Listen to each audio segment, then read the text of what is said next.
Now welcome back to the Fisherman guys, and I'm going to give you my updated Mark II cheese paste recipe.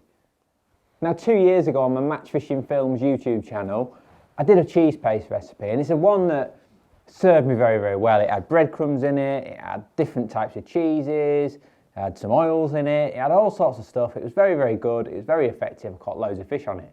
However, last winter I was doing a lot more, I want to call it specimen style fishing, so I'm fishing where I'm trying to catch £7 chub, I'm trying to catch £6 chub, £5 chub on a hard venue, which meant obviously longer times waiting for bites, longer bite times, just generally harder fishing, and it meant that my bait was often in the water for a lot longer. Couple that with some really, really cold days, and what was happening was my paste was really getting hard and making it, I'm sure it just loses its attractiveness. So as soon as it goes hard, you might as well have a block of cheese on the end rather than cheese paste. So I got to looking up on the internet for some different alternatives. At the time I was using breadcrumb, I tried using pastry, which my good friend Steve Ringer uses pastry as his base. But the problem is I was finding it was getting just too hard, and I just wasn't confident at all with what I was doing. Then I stumbled across a YouTuber that recommended using this stuff, which is Big Cheese base mix. It's just a base mix what they use for boilies, but they've actually put it together to sort of complement cheese paste and making cheese paste. I'm pretty sure it's a very, very simple milk protein style boilie mix. It smells of cheese, comes with a lovely little cheese additive as well. But the key thing is, when you combine these ingredients together, it doesn't go hard. So even on a cold day, it's absolutely freezing at the moment, as you all know, here in the UK. But combining these ingredients together, it doesn't change its consistency, whether it's warm or cold, whatever, it's still soft to the touch. And I believe that is because there's no oils, no fat or anything in this to harden up. You just got to combine it with the two, and it just works. And the first time I did this paste recipe, I went out the very next day, chucked it in the river in the morning, and I caught a £6 3-ounce chub, which is just unbelievable. For the confidence, my confidence was just like, whoa, straight away, through the roof. This paste is a belter. So the ingredients are simple, really, really simple. I've tried all sorts of cheeses, I've tried all sorts of recipes, as you know. But for me, it's a blue cheese thing. You've got to be using blue cheese. I think the colour it creates, that bluey colour, is what the chub prefer. Just my opinion. Steve Ringer uses like a yellowy, greeny sort of colour. So it's just whatever you are confident in. And I'm confident that the blue Stilton is what works for me. Any sort of Danish blue, I've just got this from the co-op, but anything that's a bit, let's have a look. Just got this from the co-op, nice little blue Stilton. But anything that's stinky, so get down the clearance aisle, get down to Tesco's or Asda or whatever, have a look for clearance. Anything that's blue, I think you're onto a winner with that. I don't bother with cheddar or anything anymore. I'm not saying it's wrong, I just like to keep it simple. So I've got, this morning I'm going to make a nice little batch, so I've got 4 blocks of Stilton just to grate up. I've got some soft cheese just to soften it up. Again, it's another cheese in there, but that just helps me get like a nice creamy consistency. Not essential by any means, but I've got it. I've got some blue cheese that's absolutely hanging. It stinks. Now, it's beautiful. It tastes gorgeous, but my missus keeps saying it stinks in the fridge, so I'm going to put that in. I've got the Big Cheese flavour, which is a beautiful, beautiful cheese flavour. It stinks. I've got some salt, some pink Himalayan salt, absolutely brilliant stuff. I've got some garlic, not essential at all by any means. Garlic puree probably be better, but didn't have any in the shop. I've got some of this, hemp and cheesy garlic. You can add a bit of that to your mixing liquid, but that's it, that's as simple as it is. First job though is to get this mixed up, the base mix, so we'll change camera angle and we'll show you how easy it is to prepare this cheese paste. Okay, so we've done the tedious job off camera of grinding up all my Stilton and that bit of stinky, whatever it was that stunk. So now it's a case of we've got to get our base mix ready. Now there's a lot of cheese there, so there's going to be, I'm probably going to use all of this bag and I'll probably get enough for the rest of the winter really. So first job is to get this mixed up, which is the Big Cheese base mix. And if you can see in there, it's a super fine powder. Smells pretty standard stuff really. It doesn't smell strong or anything like that. It's just a nice fine powder, which is just milk proteins and stuff like that. Taste it, it doesn't taste it much. But It's the perfect base to that. So I'm just eyeing it. That's obviously fluffed out because I've grinded it up. But really, I'm looking for a 50-50 mix. Now, to that, I'm going to add some water. Decent dollop of water to start with.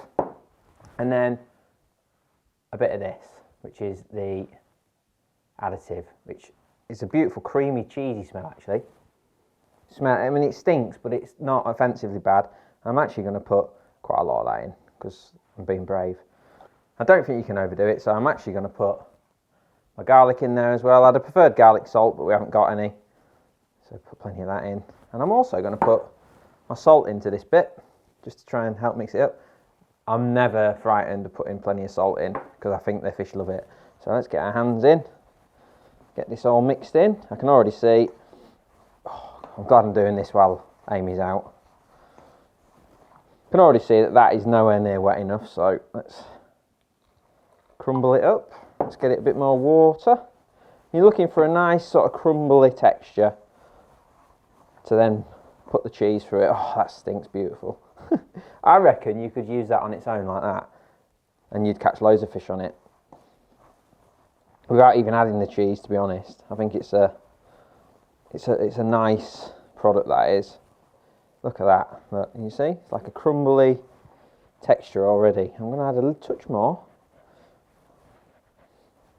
Like I say, whatever you want to add, whether you want to add like that oil, that Sony Bates hemp and cheesy garlic, or the hemp oil, or anything like that, now's the time to do it. Get it infused in that base mix. And that, I'm telling you, that you could use that on its own, and it'd be great. A bit more water, a bit more of this. Why not, eh? Get it in there. And like I say, I'm looking for a crumbly texture. Now this is very much a updated version of my mix. It's one that, like I say, I got so much confidence in. I caught 2 7-pounders on it last winter, some 6-pounders, loads of 5s. We're getting there now. So it's not sticking together. So now it's a case of, see, I think you could probably put that on the hook like that. Just the actual base mix, I think, would be a great paste. Smells lovely. That'll absorb the water a bit. And now it's a case of adding the cheese to it a bit at a time and working it through. Could have done with a bigger bowl, but it's what we've got. And I'm going to put that in as well at some point. So let's get some cheese in. It's going to take a bit of working in, this is, because we've got a lot.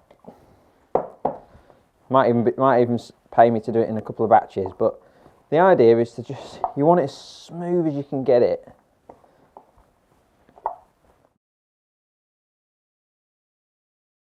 Work your paste through, but you can already see it's a smooth texture. I mean that's just beautiful. There's a cheese paste already, and it will stay that texture for the whole time you're using it. Now I must say, this is one of them jobs it pays to do when your partner is not here, because if you've got smell-o-vision right now, you'd be able to smell this, and it's not the best. Now, one little gadget that I have used in the past is a potato masher, not the one you whack, they're like a gun, aren't they? With loads of little holes in, and that does get you a really smooth paste. That is a really, really, really handy gadget to have for this. Unfortunately, I can't put my hands on it today, and it's a good way of actually getting all your mix nice and smooth as well. It does work very well. However, can't find it. So if you have got one of them, you'd have bought one for Christmas once, thinking it was a good idea. You were going to put your potatoes through it every time, but you never do you? And there we go. So that's a bit of a top-down demo of how we're doing it. So we've got the paste balls to a certain standard now. We've got 5 of them, 4 of them, 5 of them. They're all at a nice sort of standard. I'm just going to mix in a bit of that soft cheese as well. Make it a little bit softer. Quite happy with it as it is, but let's get this in as well.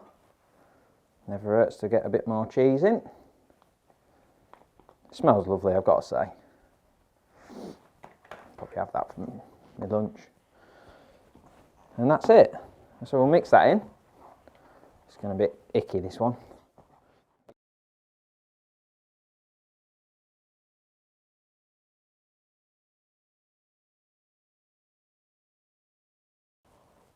Okay, so what you may notice that I've done here, I kept a bit of the base mix behind, because you might need to tweak it at the end. You might need to add a bit more powder to get it exactly how you want it, and that's exactly what I've had here, because I did that soft cheese. Obviously it got wet, and I had to counteract that with some base mix, but we're getting to a beautiful moment now. It's really coming together, look at that. What beautiful bait, look at that. And obviously it gets better as you use it, so the bait will smoothen out. The longer you leave it, the better. It can go in and out the freezer, it can stay out, it can do whatever you want to do. But that isn't far off now. Got two massive blocks.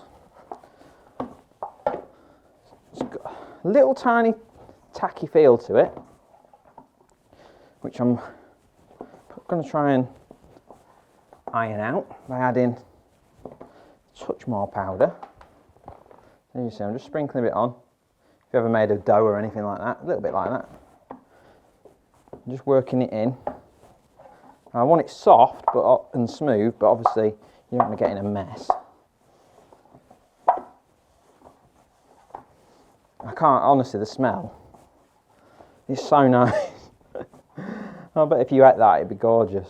Cheesy, salty, garlicky, bit of blue cheese with some milk protein. That's really good for you as well. Look at that now. That, I'm saying, is as good a cheese paste as you're going to get. Look at it. Cheese is really smooth. It's just awesome. So, let's have a bit of a tidy up. I'm happy with that. I've got two big lobs of it. I'm happy with those two. I think that is going to catch me a load of chub this winter. I'm going to bag it up and we'll spin the camera around and just have a bit of a catch up. Okay, so after much, and I mean much, elbow work, it's taken about 20 minutes, I say, of kneading to get to this point, but we've got a beautiful paste now. I'll just break off a little bit just to show you. Look at that. What I like the most is it's this colour that I just have so much confidence in. It's that really natural blue cheese colour. See it? Just a beautiful colour. It's smooth, it's soft. And the most important part is, obviously it's warm in here, so it's I've just worked it so it's extra soft at the minute. It'll stiffen slightly, but the important thing is it doesn't go hard like other pastes do. My old paste setup worked well, caught loads of fish with it, but this is a better bait by a mile. And anyone who's seen my other videos where I use the floater cake, that's exactly the same as what I do now. I use a size 4 B983, best chub hook ever. I hook on a bit of that floater cake. You've seen it all before, and then I just mould a lovely big soft bit of this around it. Hook points exposed. You could probably hair rig a boilie and mould this around it and keep your hook point exposed, but to be honest, I like not hair rigging it. Hair rigs can be a bit funny for chub, and that takes a bit of doing, but trust me, it's time and effort that's worth it, and you will catch. You don't have to go to this extreme with as much bait as I've got, but I do a lot of this sort of fishing, so I need it. But if you've got, especially with the weather at the minute, everywhere's iced up, and you just want an afternoon's fishing or a morning's fishing, whatever, get yourself down the shop, get a couple of blocks of Stilton, bit of that, knock it together, plenty of salt in it, create yourself a bit of cheese paste, and you're onto an absolute winner. You'll catch loads of fish with it.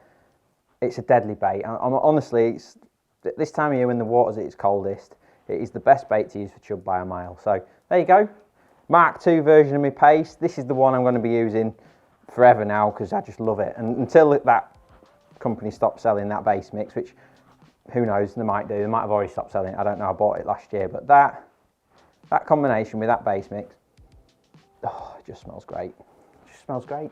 So thanks everyone. There you go. That's my cheese paste recipe for the Mark II version, if you like. give us a like, give us a subscribe, and we'll see you again on the next video. In fact, the next video, I'll take this very paste out and catch some fish with it. So I'm going to bag this up. Thanks for watching, everyone, and we'll see you on the next video.